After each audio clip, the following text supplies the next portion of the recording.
जैसे ही पंडित जगन्नाथ जी का आगमन होगा महल में, उसी समय ये समस्त षड्यंत्रकारी उनसे छुपते फिरेंगे। बस इतना समझ लो कि सच्चा प्रेम कभी मरता नहीं है, और भगवान जब दो दिनों को मिलाता है तो दुनिया की कोई ताकत उन्हें अलग नहीं कर सकती। क्या पंडित जगन्नाथ महल में लौट आए हैं खुदा बख्श? जी महारानी जी, वो अपना एक जरूरी काम छोड़कर किसी खास मुद्दे पर आपसे चर्चा करने के लिए आए।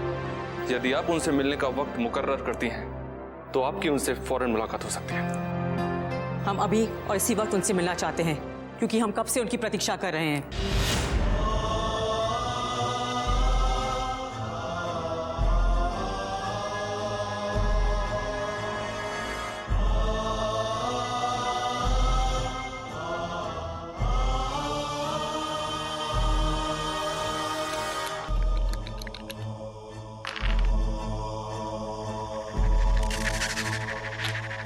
प्रणाम पंडित जी। प्रणाम महारानी। महारानी, आपने यहाँ आने का कष्ट क्यों किया? मैंने खुदाबख्श से कहा था कि मैं आपसे मिलना चाहता हूँ। आप आदेश दे देती, मैं स्वयं आपके पास हाजिर हो जाता। आपके आगमन की सूचना सुनते ही हम स्वयं को रोक नहीं सके, क्योंकि इस महल की घुटन और समस्त महायोद्धाओं के मन के षड्यंत्र से हम घबरा से गए हैं। मैं आपकी व्यथा को कुछ कुछ समझता हूँ महारानी, और पिछले कई दिनों से मेरा रमल भी मुझे अजीब अजीब से संकेत दे रहा था। यहां तक कि उन संकेतों से घबराकर मुझे राज्य के एक अत्यंत गोपनीय कार्य को बीच में ही अधूरा छोड़कर यहां आना पड़ा। हम आपके आभारी हैं पंडित जी, परंतु यहाँ रहना हमारे लिए जीते जी मृत्यु के समान है। इसलिए हमने संबलपुर जाने का निर्णय ले लिया है, किंतु किशोरी को अपने साथ जाने के लिए मना न सके, क्योंकि क्षमा कीजिए महारानी, किंतु राजकुमारी किशोरी अब संबलपुर नहीं जाएंगे। उन्होंने चुनारगढ़ की कुलवधू बनने का फैसला कर लिया है महारानी।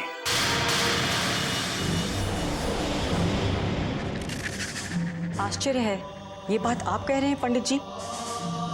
ये मैं नहीं महारानी, राजकुमारी की भाग्य रेखा, नक्षत्रों की चाल और मेरे रमल की गणना कह रही है।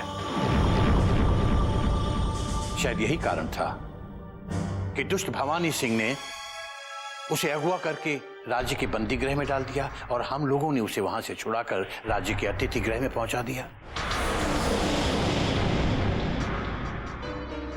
अब महारानी,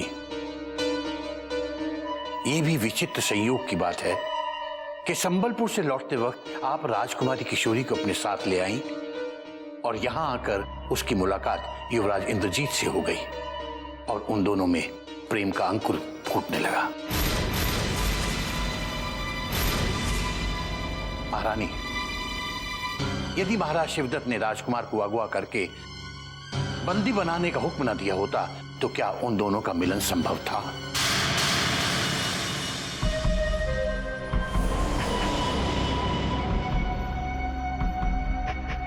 किंतु अनहोनी को कौन टाल सकता है महारानी? यदि प्रेम की ये आग संबलपुर तक पहुंच गई तो महाराज अपने ही हाथों किशोरी और उनकी खुशियों का गला घोंट देंगे। ये बात तो आप भी जानते हैं पंडित जी। तो क्या एक पिता के भाग्य में कन्यादान की जगह पिंडदान लिखा है? महारानी, यदि ऐसा होना है तो उसे दुनिया की कोई भी शक्ति रोक नहीं सकती। राजकुमारी किशोरी के कदम अब प्रेम के पथ पर इतने आगे बढ़ चुके हैं कि उनका लौटना असंभव है। इसलिए उनके पथ पर अब कांटे बिछाने से कोई फायदा नहीं है, बल्कि मैं तो कहूंगा कि आपको राजकुमारी के इस प्रेम पथ पर अपनी ममता के फूल बिछाने चाहिए, ताकि वो अपने आप को नितांत अकेला न महसूस करें। महारानी, प्रेम का पहला कदम बढ़ाते ही यहाँ सबके सब उनके दुश्मन हो चुके हैं। हम अपनी बेटी की खुशियों में कभी दीवार नहीं बनना चाहते हैं, किंतु महाराज के भय ने हमें असमंजस में डाल दिया है। इसलिए उनके मन की टो लेने हम संबलपुर जा रहे हैं, और अबोध किशोरी का ध्यान रखने के लिए हमने अपने दूर के रिश्ते की बड़ी बहन शकुंतला देवी और उसके पुत्र गजराज को बुलाया है। उनके आते ही हम चले जाएंगे। अब इस महल का और राजकुमारी का भार आपके कंधों पर। महारानी, हम अपनी अंतिम सांस तक आपके इस भरोसे को बनाए रखने का प्रयत्न करेंगे और साथ ही ईश्वर से प्रार्थना करेंगे कि वे राजकुमारी किशोरी का प्रेम सफल बनाएं। हम चाहकर भी आप तक अपना संदेश नहीं पहुंचा सके युवराज, किंतु आपकी क्या व्यवस्था है जो अभी तक आपने हमें एक भी संदेश नहीं भेजा? अपने देश जाने के पश्चात कहीं आप हमें भूल तो नहीं गए? यदि आप भूल भी गए तो भी हम कभी आपको भूल ना सकेंगे, क्योंकि हमने आपसे प्यार किया है, अपना सब कुछ मान लिया है।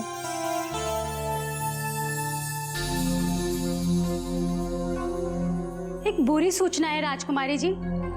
चुनारगढ़ से आया हुआ एक अय्यार शिवगढ़ की सीमा पर पकड़ा गया है।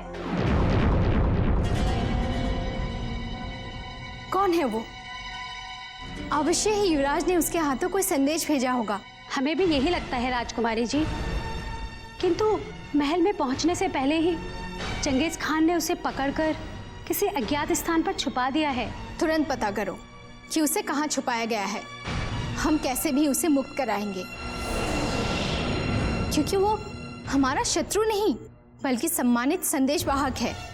हमने अपने कुछ विश्वास पात्र गुप्तचर लगा दिए हैं राजकुमारी जी।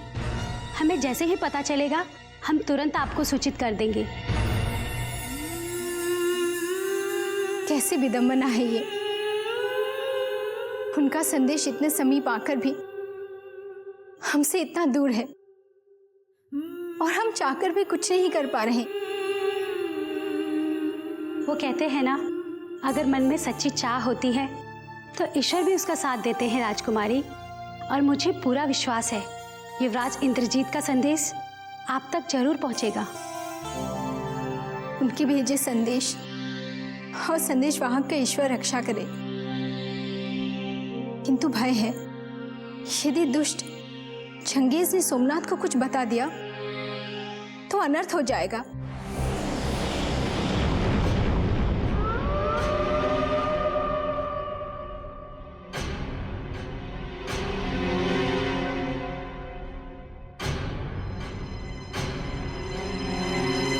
आका, ये रहा चुनारगढ़ का गलीज जासूस जो शिवगढ़ की सरहद पर जासूसी करने को सता।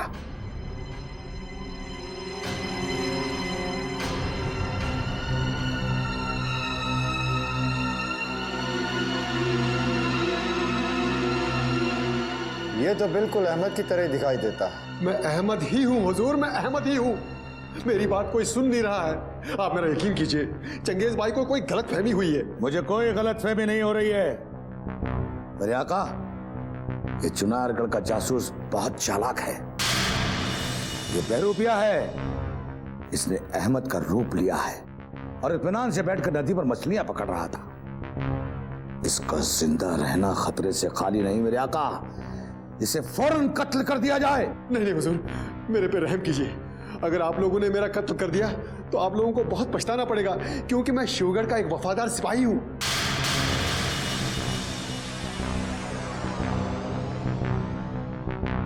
चंगेज, कहीं ये सत्य तो नहीं कह रहा, क्योंकि इसमें और अहमद में कोई अंतर दिखाई तो नहीं दे रहा। कैसे दिखेगा हुजूर? मैं अहमद ही हूं, मैं अहमद ही हूं। मैं दुश्मन का कोई जासूस नहीं हूं। हाँ हुजूर, अगर आपको यकीन नहीं आता हो, आप मेरे हुजूर जनाब क्रूर सिंह जी को बुला के लाइए। वो देखते ही मुझे पहचान जाएंगे। मगर इस समय क्रूर सिंह महल में नहीं है, क्या ये तुम नहीं जानते? तो फिर हो गया ना साबित मेरे आका कि यही दुश्मन का जासूस है। अगर ये हमारा अहमद होता तो उसे ये इल्म होता कि क्रूर सिंह कई दिनों से महल में नहीं है।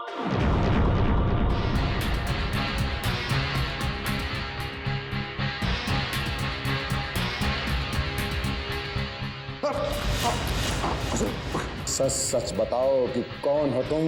तुम्हारा असली नाम क्या है? वरना तुम्हारा ये सर काट कर हम तुम्हारे धड़ से अलग कर देंगे। आका, इसका सर काट कर भेज दिए चुनारगढ़, ताकि दुश्मन को इबरत मिले और फिर उसके बाद कोई भी जासूस शिवगढ़ में घुसने की जरूरत न करे।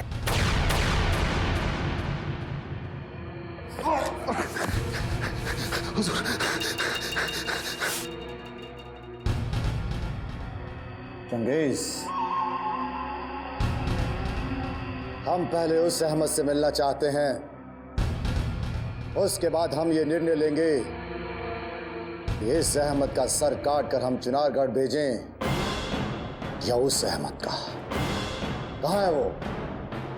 हमारा अहमद इस वक्त अपने आका क्रूर सिंह के घर पे बैठा आराम फरमा रहा है।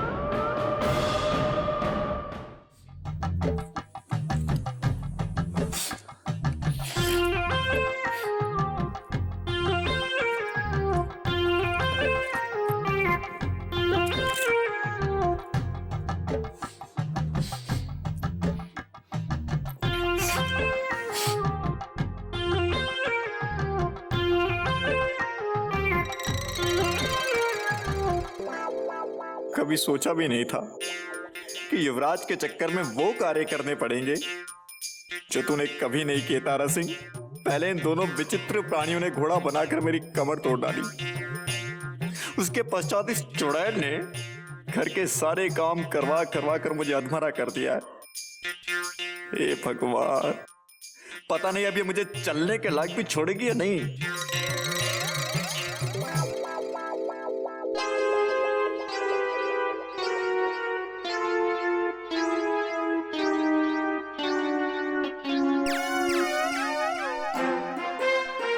ये जो तेरी आंखें हैं ना, बैंगन की तरह भून कर खा जाऊंगी।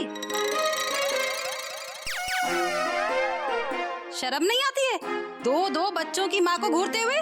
मैं तो आपके बेटे के जैसा हूँ अम्मी जान, मैं भला आपको कैसे घूर सकता हूँ? हे भगवान, इसको जरा सी अकल दो। बुढ़ा कहीं का, एक पैर कब्र में है लेकिन अभी भी अपने आप को बच्चा ही समझता है। ये क्यों नहीं कहता कि मैं तुझे बेटी जैसी नजर आती हूँ? चल चल, देख क्या रहा है, सब्जी काट। और सुनो अहमद चाचा, कई महीनों से हम दोनों भाई ने नहाया नहीं है। जल्दी से सब्जी काटने के बाद पीछे झील में ले जाके हम दोनों भाई को घीस घीस के नहला देना। क्या? हाँ, आगे सुनो, नहलाने के बाद सीधे जंगल में चले जाना और आज फिर वही शेर का दूध लेके आना, जिसे पीकर मेरी आवाज ऐसी हो गई थी। शेर का दूध? मैंने कब लाया था शेर का दूध? और भला शेर कभी दूध देता है? अब बहाने मत बनाओ चाचा जान, उस दिन मैंने खुद आपको और नाजिम को जंगल में शेर का दूध लाने के लिए भेजा था। लगता है असली अहमद को इन दोनों ने जंगल में भेजा होगा।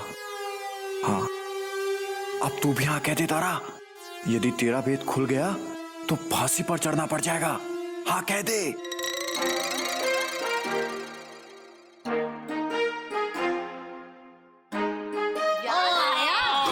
कुछ याद आया? याद आया। अच्छा ये बता, तू शेर का ही दूध लाया था ना? गधे का तो नहीं ना? शेर का ही दूध लाया था, शेर का ही दूध लाया था अम्मी जान, मेरा मतलब भाभी जान। अब कान छोड़ दीजिए नहीं तो आपके हाथ में आ जाएंगे।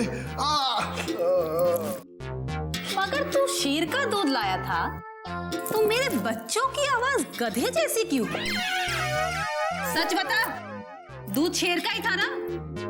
ये तो मुझे नहीं पता है कि वो शेर का दूध था या गधे का दूध था। ये आप कमबख्त नाजिम से पूछिए, क्योंकि जंगल के अंदर नाजिम गया, मैं तो बाहर पहरा दे रहा था। आने दो तुम्हारे पिताश्री को।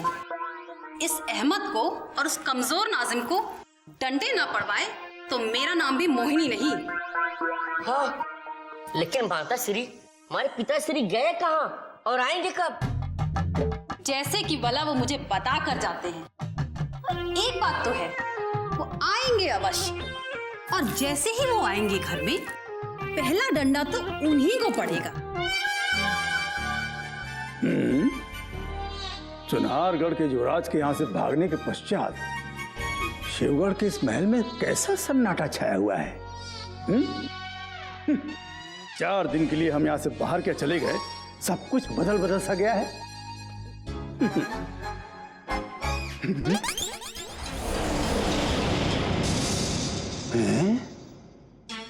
ये हम क्या देख रहे हैं? पंडित जगन्नाथ शिवगढ़ के इस महल में फिर से वापस आ गए हैं। अवश्य ही चुनारगढ़ के युवराज के भागने के पश्चात महल में कुछ उथल पुथल मची है। महायोद्धा क्रूर सिंह पंडित जगन्नाथ की चापलूसी में ही अब भलाई है। चलो पंडित जी, महल में बस एक इस कपटी की ही कमी रह गई थी। पता नहीं कहां से भटकते हुए आ रहा है मूर्ख। प्रणाम पंडित जी, धन्य भाग्य हमारे कि आप महल में फिर से पधारे। महल में पांव रखते ही आपके दर्शन हो गए। आपको देखकर ऐसा प्रतीत होता है जैसे चारों तीर्थ एक साथ सामने आ गए हों और समस्त देवताओं के एक साथ दर्शन हो गए हों। क्यों हमें मनुष्य से भगवान बना रहे हो क्रूर सिंह? वैसे भी तुम्हारे जैसे शैतान के मुंह पर भगवान अच्छा नहीं लगता। तुम तो ये बताओ कि कहां से भटकते हुए आ रहे हो? अब आपसे क्या बताएं पंडित जी, पिछले कुछ दिनों से हम शिवगढ़ के भयानक जंगलों में भटकते हुए सीमा सुरक्षा की जांच का कार्य देख रहे थे, क्योंकि समस्त महायोद्धा शिवगढ़ के महल में बैठकर महाराज शिवदत्त के विरुद्ध षड्यंत्र रचने में लगे हुए हैं। इसीलिए हम अकेले ही निकल गए थे और सीमा सुरक्षा का सारा प्रबंध करके वापस लौट आए। ये क्यों नहीं कहते कि तुम चुनारगढ़ के उस युवराज की तलाश में भटक रहे थे जो शिवगढ़ के तमाम महारथियों को पछाड़कर सुरक्षित अपने महल में पहुंच चुका है? ये मत समझो क्रूर सिंह कि पंडित जगन्नाथ को शिवगढ़ और शिवगढ़ में चलने वाले तमाम षड्यंत्रों की खबर नहीं है। तुम और तुम्हारे जैसे सब षड्यंत्रकारियों की खबर हमें तुरंत मिल जाती है। तुम्हें शायद इस बात की अभी खबर नहीं। पंडित जी आप तो अंतर्यामी है, पंडित जी अंतर्यामी है। भला आपसे कोई बात छुपी रह सकती है? किंतु सत्य कह रहा हूं, उस अबोध युवराज का पीछा हम कतई नहीं करना चाहते थे, परंतु भवानी सिंह और सोमनाथ ने हमें ऐसा करने पर विवश कर दिया था। अपने पापों का बोझ दूसरों पर डालने की तुम्हारी बहुत पुरानी आदत है, जिससे महल का हर आदमी परिचित है। किंतु तुम कभी नहीं बदलोगे, क्योंकि तुम कुत्ते की वो पूंछ हो जो कभी सीधी नहीं हो सकती।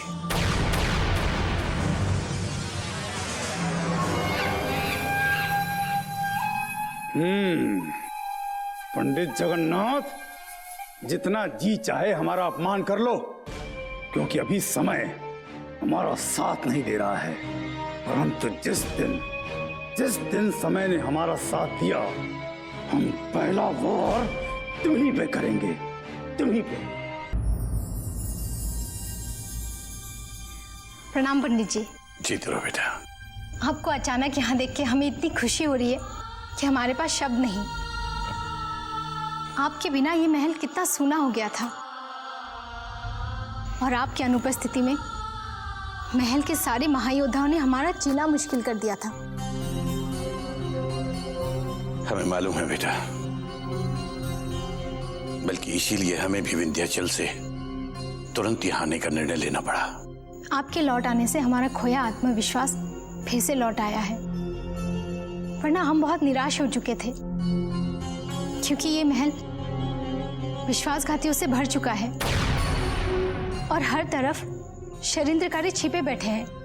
बहुत दुख की बात है बेटा कि आपको इतनी छोटी उम्र में इतने षड्यंत्रकारियों का सामना करना पड़ रहा है। किंतु बेटा, जिनके साथ ईश्वर होता है ना, उनका कभी कोई कुछ नहीं बिगाड़ सकता। हमें तो लगने लगा है कि ईश्वर भी हमसे रूठ गए हैं। यदि ईश्वर हमारे साथ होता तो हमारे मार्ग में कांटे ना उगते। क्या प्रेम करना अपराध है पंडित जी। नहीं बेटा, बिल्कुल नहीं। प्रेम भी तो उसी ईश्वर ने बनाया है जिसने ये दुनिया बनाई है। यदि प्रेम न होता तो दुनिया में कुछ नहीं होता बेटा। यदि ये सत्य है तो क्यों हमें युवराज इंद्रजीत सिंह से दूर करने का प्रयास किया जा रहा है? क्यों हमें मारने का षड्यंत्र किया जा रहा है? तुम्हें मारने के षड्यंत्र?